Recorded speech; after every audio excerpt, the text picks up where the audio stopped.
9 devant et 6 au 25 mètres. Départ imminent. Voilà, se rassemble. C'est la volte, hein, bien sûr. Vous l'avez compris. Il y a des chevaux de grande classe quand même. Attention. C'est parti. Ouais, le départ est validé. On part correctement, tout à l'extérieur, notamment avec Aristo qui prend un bon départ.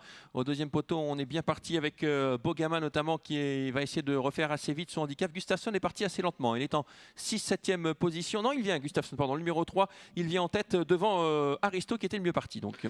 Voilà, le 3 en tête, Gustafsson, tête et corde, il adore ça, devant encore Aristo, ensuite de 2, Casar des Érablais, et puis en dehors, le 8 est là aussi Farouk, devant encore le numéro 5, c'est Amio Jossin, Tuxedobi, la toque rouge, là, se vient 6e. Ouais, c'est le pensionnaire Enguerda, le deuxième pensionnaire Enguerda, Gustafsson qui prend la tête à 2 tours du but. En deuxième position, nous avons le numéro 2, Farouk BR, côté corde, le 9, Aristo. On retrouve ensuite bien placé le numéro 2, Casar des Érablés, le 6 à l'extérieur, Vélos du Layon.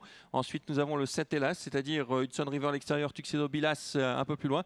Et puis on s'est rapproché avec Bon Copain qui est le seul à avoir refait son handicap.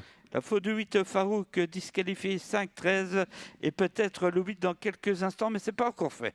Avec en tête le 3, Gustafsson, suivi du 9, c'est Aristo derrière. Le 6 est là, Vélos du Layon, avec encore très bien placé la présence de Casar des Érablais et un peloton 2 par 2 qui avance. Oui, on se reforme tout de même. Hein. Les concurrents des 25 mètres qui recollent désormais. Il n'y avait guère que Bon Copain qui était revenu sur les chevaux devant. Il est dans le sillage de Tuxedobi. Mais maintenant, vous le voyez, on a quelque peu ralenti et on est revenu derrière Bon Copain avec notamment le numéro 12, Buffalo de Bélève. Le 8 n'a pas été disqualifié suite à sa faute. Il est dans le sillage de Bon Copain. Tuxedobi qui attaque à l'extérieur pour rejoindre son pensionnaire, son partenaire de boxe, le 3, Hélas, qui vont se retrouver en tête à un tour du but. Oui, exactement, avec toujours Gustafsson qui domine. Il adore ça devant le 9, Aristo. Ensuite, l'As Tuxedobi, le 2 à la corde, Casar des Érables. Le 6 est rapproché.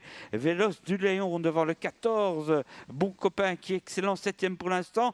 Et à son intérieur, on retrouve le numéro 7, Hudson River. Ouais, Bogama qui est toujours dernier pour l'instant, l'un des favoris de l'épreuve. Regardez, il est quelque peu sollicité. Cette casaque jaune, blanche et bleue qu'on a vu de dos. La ligne d'en face une dernière fois avec pour l'instant Gustafsson qui se balade à son extérieur. Tuxedobi, c'est son partenaire de boxe. En 3e position, nous avons le numéro 9, Aristo, avec un peu plus loin le 6, Vélos du Layon, toujours bien placé, Casar des Érablés.